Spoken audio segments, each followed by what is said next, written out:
चलिए आज हम लोग कल सारे टॉपिक्स को देखे थे, मतलब कितने टॉपिक है चैप्टर 1 यानी प्रकाश के परावर्तन रिफ्लेक्शन ऑफ लाइट में। आज एक एक टॉपिक को हम लोग देखते चलेंगे और उसका स्टडी करेंगे, ठीक है। तो चैप्टर का क्या नाम है? प्रकाश का परावर्तन। प्रकाश का परावर्तन यानी रिफ्लेक्शन ऑफ लाइट। सबसे पहला टॉपिक था इसका परिचय। क्या था? परिचय यानी कि इंट्रोडक्शन।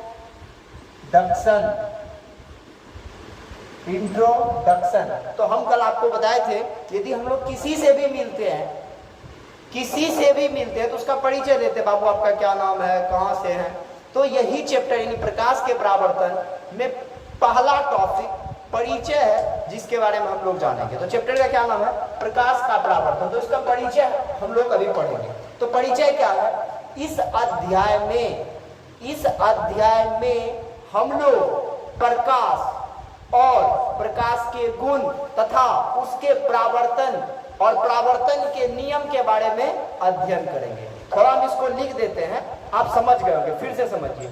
इस अध्याय में हम लोग प्रकाश के गुण, परावर्तन और उसके नियमों के बारे में अध्ययन करेंगे। समझ में आ गया होगा? तो क्या बोले? इस अध्याय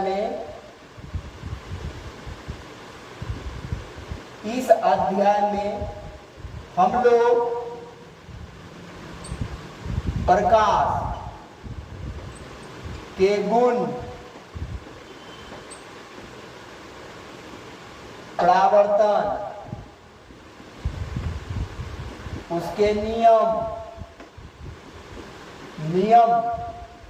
तथा प्रकार के बारे में अध्ययन करेंगे। प्रकार के बारे में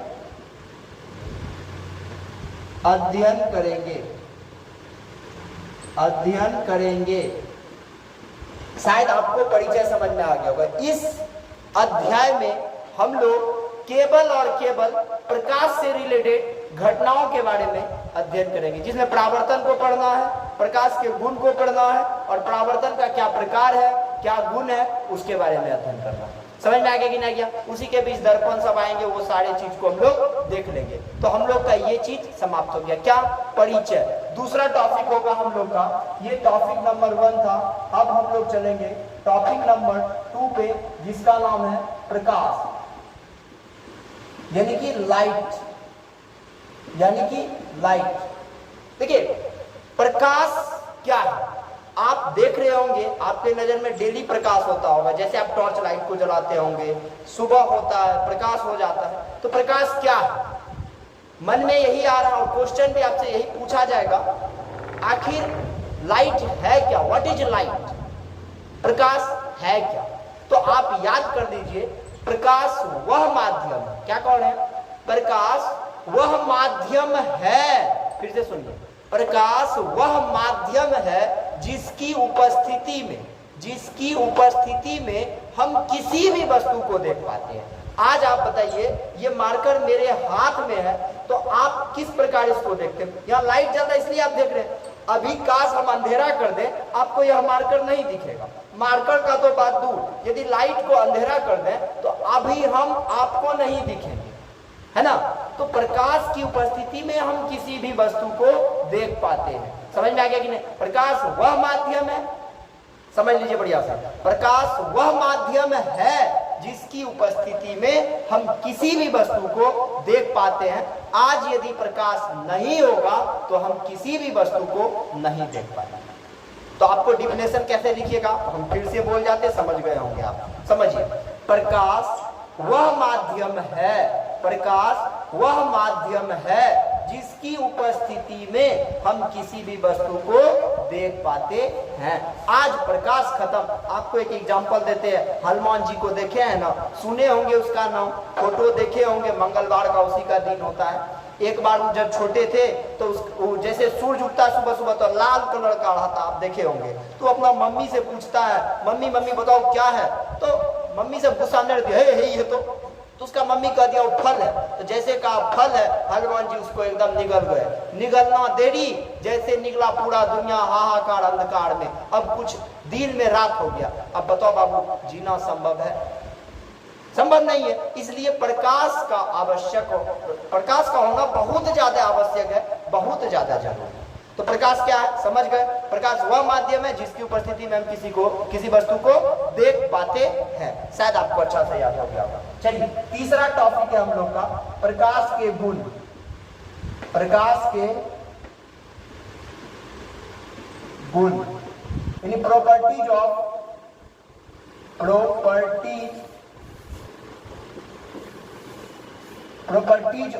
लाइट। प्रॉपर्टीज ऑफ लाइट, प्रकाश के क्या क्या गुण है?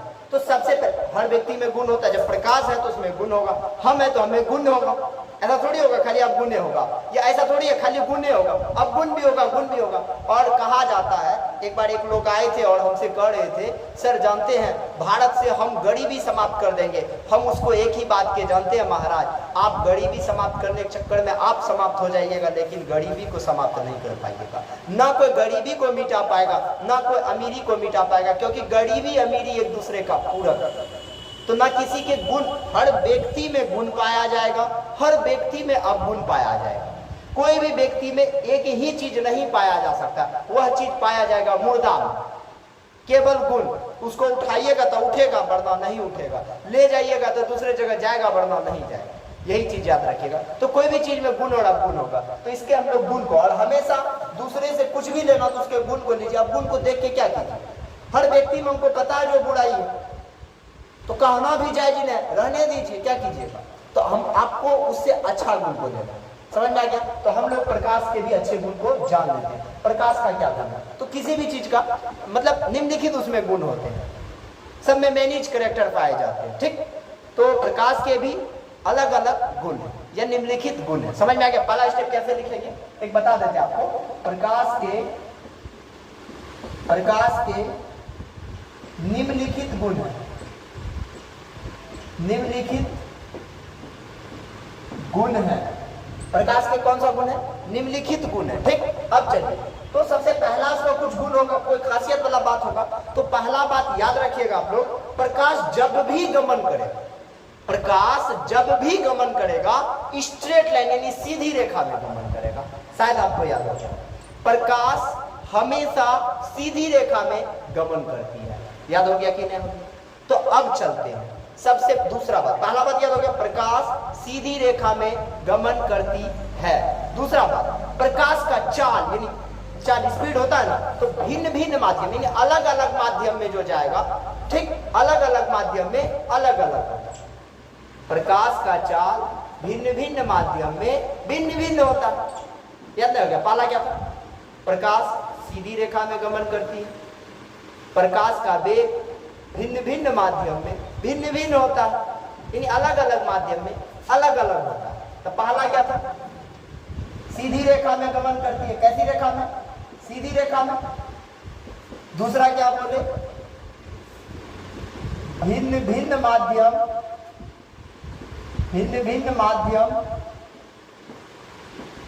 में वेग भिन्न भिन्न। क्या होता है? वेग भिन्न भिन्न होता है, भिन्न भिन्न होता है। तो भिन्न भिन्न। अब तीसरा बात यहीं से समझ लीजिएगा, प्रकाश का वेग सबसे अधिक निर्वात में होता है। बात याद हुआ? प्रकाश का वेग सबसे अधिक, सबसे ज्यादा कहां होगा? सबसे ज्यादा निर्वात में होता है।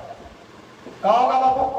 तो पहला याद रखिएगा, प्रकाश हमेशा सीधी रेखा में गमन करता है। कैसी रेखा में? अब एक बात बताइए आप ही, जब टॉर्च को जलाते हैं तो क्या करता है? टॉर्च इधर फुसक जाता है क्या? सीधे ना जाता है जी। जेकर आंख पे बाढ़ेंगे ऐसे करके सीधा, आपके आंख पे बाढ़ेंगे तो आपकी आंख पे चल जाएगा, है कि नहीं? लेजर लाइट देखते हैं एकदम सीधे खड़ा क्लिक होता है ना जी, वही वाला हो जाएगा। तो याद रखिएगा, प्रकाश हमेशा ऐसा होता है, जिसको जला मतलब जिसके तरफ दिखाते हैं उससे थोड़ा सा चल लो, तो इधर घूम जाना, गोली उसको मारेंगे लग जाएगा इसको। ये डरवा आंख में होता है, ये आंख डरवा आता है, देखेगा आपको ऐसा करके ऐसे करके देखेगा, अब बात करेगा उससे आपको देखेगा दैन की तरह नजर करता है उधर कर, तब उसको हम लोग कहते थे। लेकिन प्रकाश में ऐसा नहीं होता, प्रकाश सीधी रेखा में गमन करता है, जिधर ले जाएंगे उधर, जिसको मारेंगे उसको, एकदम टॉर्च जिस पे जलाइएगा उसी पे जाएगा। समझ में आ गया होगा इसका मतलब, प्रकाश सीधी रेखा में गमन करता है। दूसरा, भिन्न भिन्न माध्यम में प्रकाश का वेग भिन्न भिन्न होता है, यानी जिस माध्यम में जैसे अलग अलग में जाएगा अलग अलग होते जाएगा। फिर जाना सबसे ज्यादा फिर इसका कहीं पे स्पीड होगा, तो सबसे ज्यादा कहाँ पे स्पीड होता है, निर्वात में। तो निर्वात में होता कितना, तो इसको याद रखिएगा, 3 × 10⁻8 मीटर पर सेकेंड होता है। समझ में आ गया कि नहीं? कितना होता है, 3 × 10⁻8 मीटर पर सेकेंड होता है। कहाँ पे, निर्वात में। उसके बाद समझते हम लोग चौथा, प्रकाश जब एक माध्यम से दूसरे माध्यम में जाता है, प्रकाश एक स्थान से दूसरे स्थान तक जाता है, तो इसको कोई भी माध्यम की आवश्यकता नहीं पड़ती है। याद हुआ, प्रकाश जब एक स्थान से दूसरे स्थान तक जाता है तो इसमें माध्यम की आवश्यकता नहीं होती है। इसमें और ढेर सारे रूल कानून नियम सब है, लेकिन आपको मेरे ख्याल से ये जो आपको बताया आपको याद हो गया होगा। क्या बोले, प्रकाश जब एक स्थान से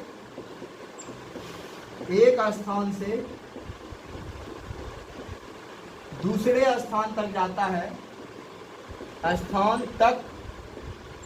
है तो माध्यम की आवश्यकता नहीं पड़ती है। जाता है तो माध्यम की आवश्यकता नहीं पड़ती है। माध्यम की आवश्यकता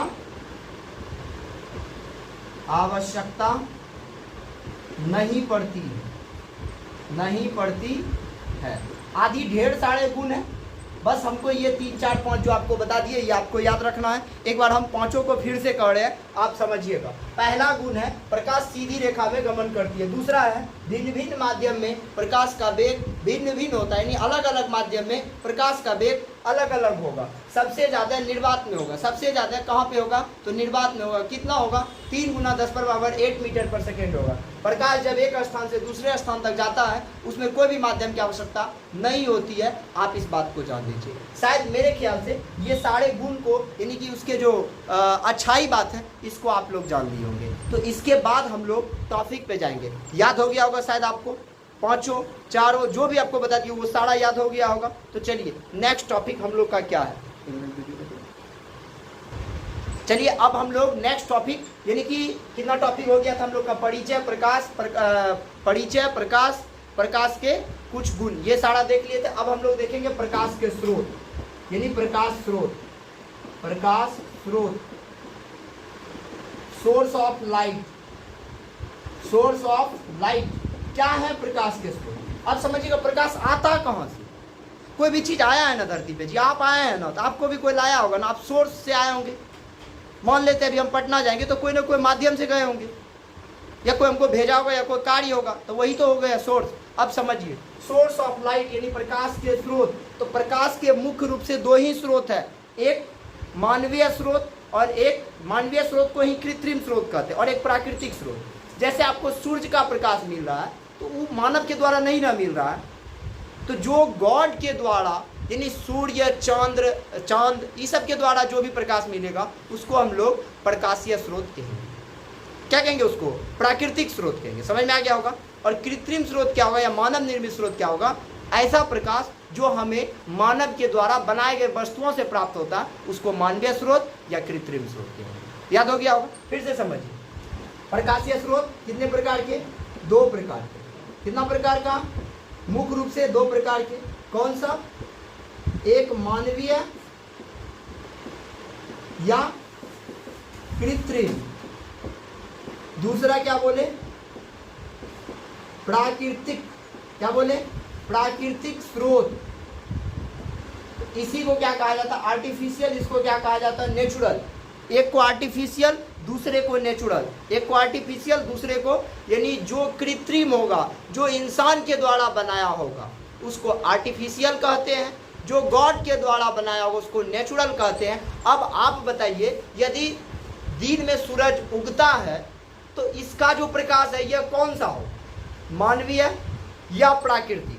तो आप स्वाभाविक रूप है जो आप कहिएगा प्राकृतिक स्रोत है, क्योंकि जो भी चीज गॉड के द्वारा प्राप्त होगा, ऐसा प्रकाश याद रख लीजिएगा बढ़िया से, ऐसा प्रकाश जो हमें ईश्वर के द्वारा बनाए हुए वस्तुओं से प्राप्त होता है उसी को हम लोग प्राकृतिक स्रोत कहते हैं। दूसरा डिफिनेशन, ऐसा प्रकाश जो हमें मानव के द्वारा बनाए हुए वस्तुओं से प्राप्त होता है उसको हम लोग मानव निर्मित स्रोत या कृत्रिम स्रोत कहते हैं। तो जैसे एग्जांपल आपको हम देते हैं, बताइए डिबिया का प्रकाश जो होगा, यानी डिबिया का जो लाइट होगा वो कौन सा प्रकाश होगा? डिबिया का, तो कृत्रिम हो जाएगा।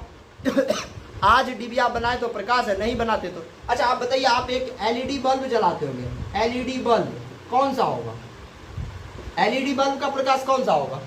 तो मनुष्य बनाया है, नहीं बनाता, नहीं लेते। हमारे पूर्वज एलईडी देखबो नहीं किए होंगे, चुबुकिया देखा होगा, वो नहीं देखा होगा, डिबिया देखता होगा। डिबिया, हम लोग का जो पूर्वज होगा वो क्या करता था? चूल्हा फू फू फू करता था। हम लोग क्या करते? फू फू करते हैं, गैस जलाए फट से एकदम, कहीं आँखता कोई इधर उधर ने फू फू।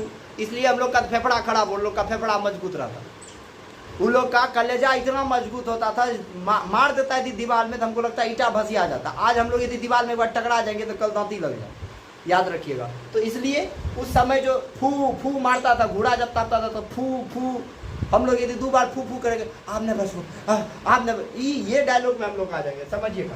तो मान लिया मैं क्या, डिबिया, एलईडी बल्ब, फिर लालटेन वगैरह वगैरह ढेर सारा। अब आ जाएंगे प्राकृतिक स्रोत में क्या क्या होगा बाबू? तो प्राकृतिक स्रोत में वह सब वस्तु आएंगे, जैसे आप समझिए सूर्य का प्रकाश, सूर्य का प्रकाश, रात में चंद्रमा का प्रकाश यानी चंद्रमा का प्रकाश।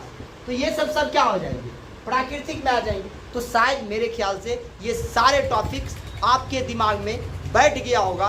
एक काम आप कीजिएगा, यदि पूरा वीडियो देखे होंगे तो जरूर एक बार कमेंट कर दीजिएगा, जो हमको पता चले जो आप देखे हैं। समझ में आ गया कि नहीं? ठीक, तो आप इस सारे को एक नोट्स लीजिएगा और शुरू से बनाते चलिएगा। वादा करते हम एक एक टॉपिक आपके दिमाग में नहीं घुसेड़ दिए तो फिर बेकार है। बस कभी नहीं भूलिएगा, भाषा कभी पढ़िएगा नहीं बाबू। यदि कोई भाषा यदि आपको पढ़ा है तो आप वहाँ पे शांत हो जाइए और कहिए महाराज भाषा से कुछ नहीं होने वाला, कॉन्सेप्ट दीजिए हमको। और कॉन्सेप्ट जीवन भर याद रहता है, भाषा हम लोग एग्जाम हॉल के बाहर तक याद रखते हैं, जैसे हॉल में घुसते हैं दिमाग से निकल जाता है। आप देख लीजिएगा एक बार प्रैक्टिकल करके, 22 बार ऐसे रखते होंगे, जय माता दी जय माता, ऐसे थोड़ी पढ़ा जाता है, नहीं पढ़ा जाता है। आपको उसको समझना पड़ेगा और दिमाग में घुसाना पड़ेगा। यदि आप दिमाग में घुसेड़ दिए तो हमारा ख्याल से, मेरे ख्याल से आप जीवन में मरते दम तक नहीं भूलिएगा, ये मेरा वादा है। इसलिए बाबू आप कॉन्सेप्ट को समझिएगा, ना कि आप कभी भी भाषा को रटिएगा। तब तक के लिए बाय बाय, मिलते हैं नेक्स्ट टॉपिक कल के साथ।